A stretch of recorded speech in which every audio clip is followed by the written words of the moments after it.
Welcome to Silent Screams, where the shadows of the night come alive, and the stories we tell linger long after the lights go out.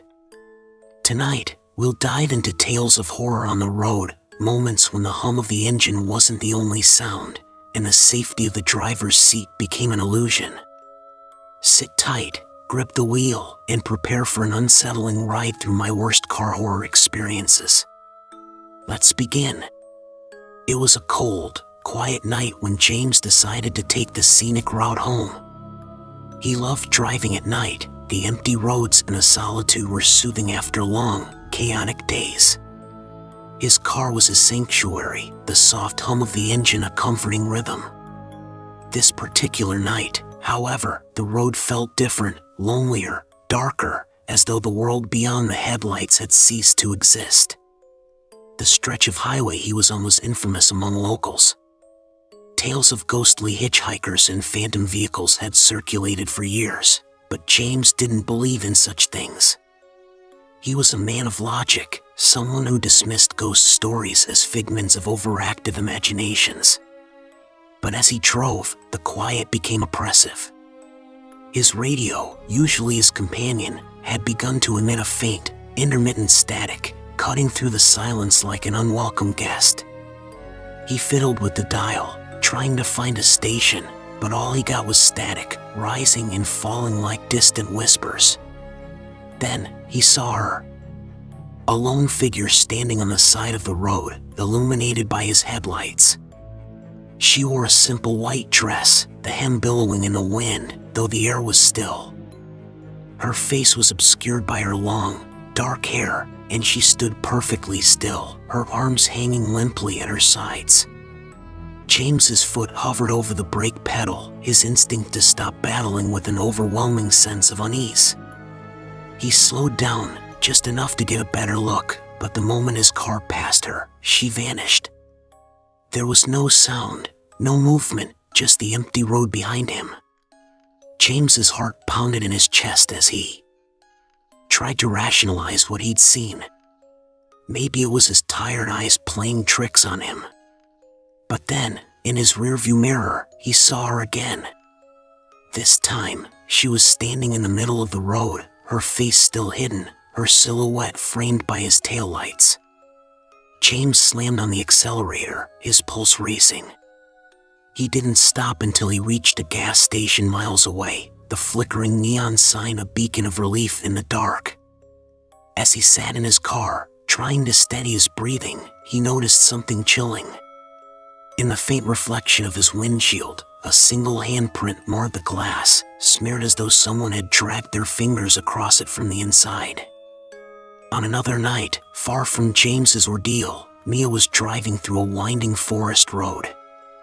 The towering trees on either side created a tunnel-like effect, their branches forming an intricate lattice above her car. She was heading to a friend's cabin for the weekend, excited for a brief escape from the city. The road was deserted, the moonlight filtering through the trees casting shifting shadows that danced across her windshield. Everything was fine until she spotted a pair of headlights in her rearview mirror. The car was far back but moving quickly, its beams cutting through the darkness like a predator's gaze. Mia kept her speed steady, not wanting to provoke the driver. But the car got closer, tailgating her so aggressively that its lights filled her car, casting blinding reflections off her mirrors. She tried to signal for it to pass, slowing slightly and moving to the side, but the car stayed behind her, its engine growling menacingly. Panic began to creep in. She was miles away from any town, alone in the middle of nowhere. And then, as suddenly as it had appeared, the car vanished. One moment, it was right behind her, the next, there was nothing but darkness. Mia's hands gripped the steering wheel tightly, her knuckles white. She couldn't explain it, and she didn't want to.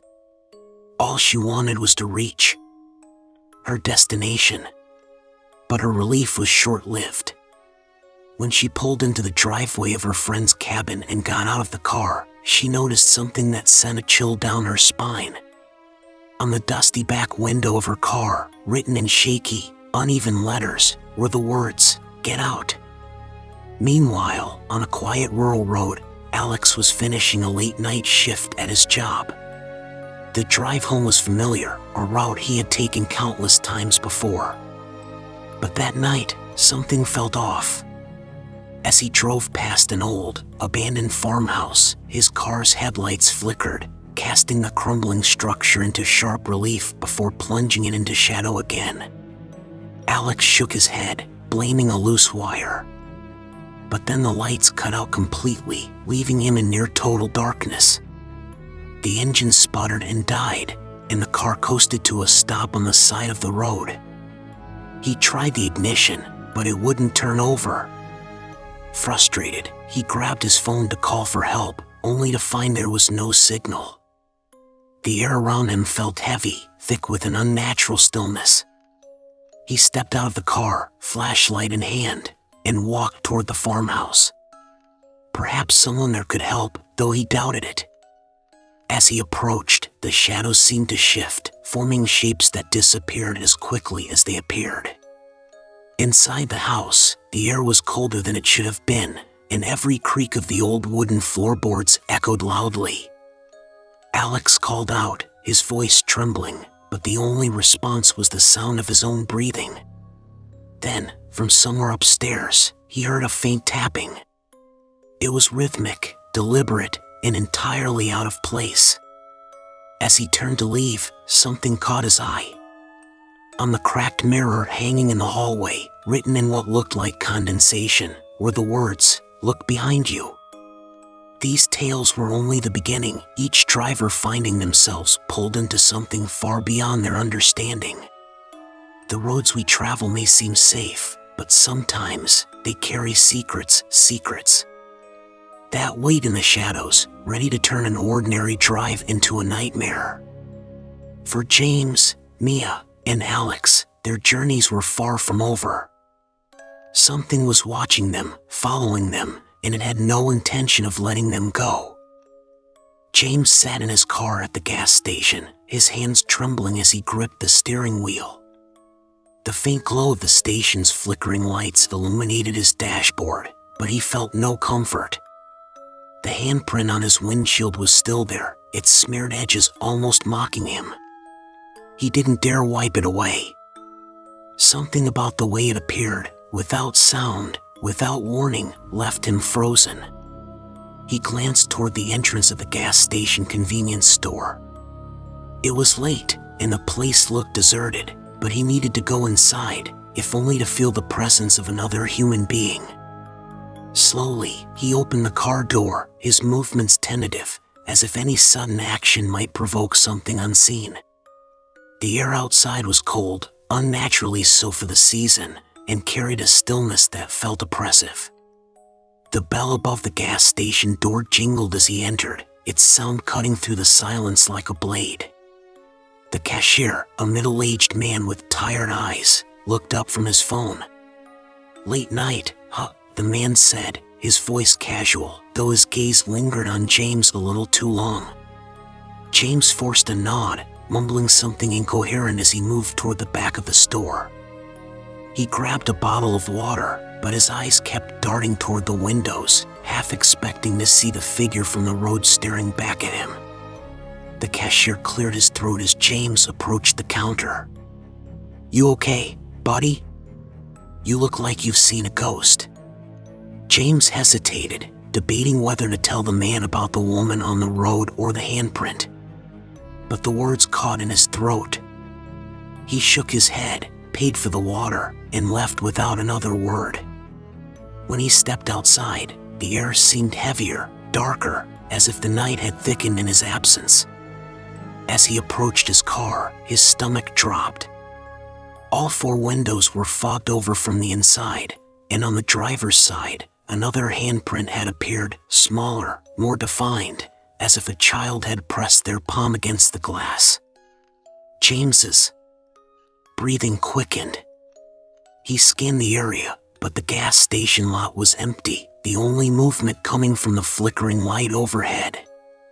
He climbed back into his car, his hands shaking as he gripped the wheel.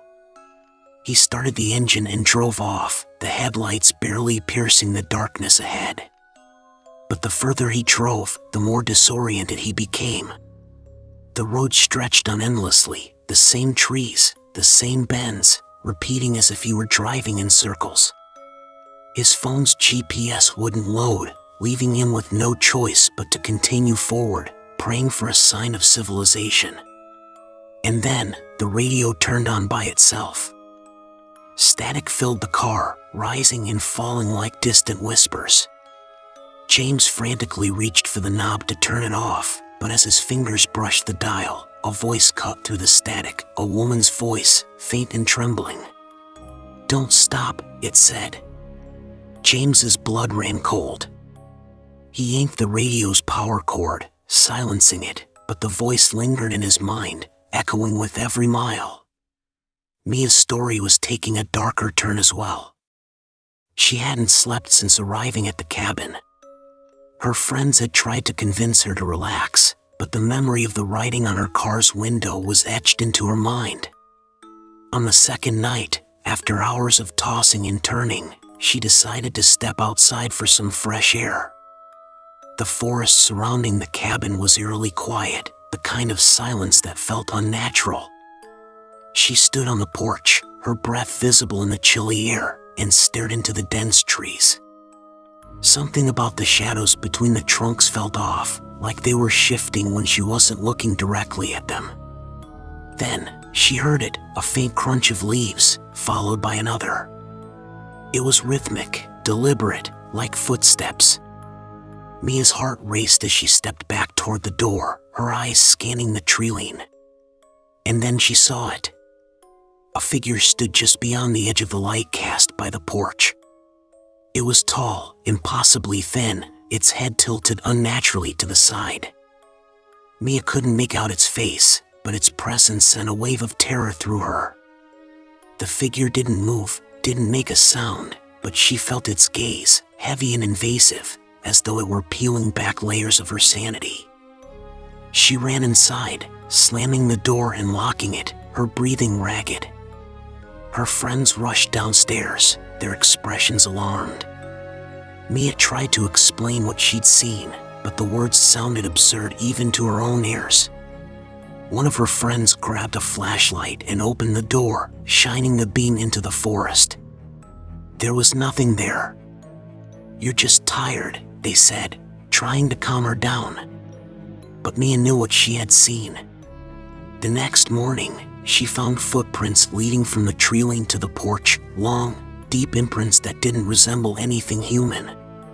Meanwhile, Alex sat in his car on the side of the road, the old farmhouse looming in his rearview mirror. The engine had finally restarted after what felt like an eternity, but the uneasy feeling hadn't left him. As he drove away, he glanced back at the house one last time. In the attic window, a shadow moved, a figure watching him leave. The road ahead seemed endless, the darkness consuming everything beyond his headlights. Alex turned on his high beams, but they offered little comfort. He adjusted his rearview mirror, and for a split second, he saw something in the back seat. A face, pale and expressionless, staring back at him. He swerved instinctively, the car skidding slightly before he regained control.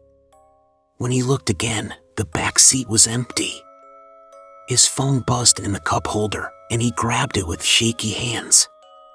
A text from an unknown number lit up the screen. "You shouldn't have looked back." Alex's grip tightened on the steering wheel, his pulse pounding in his ears.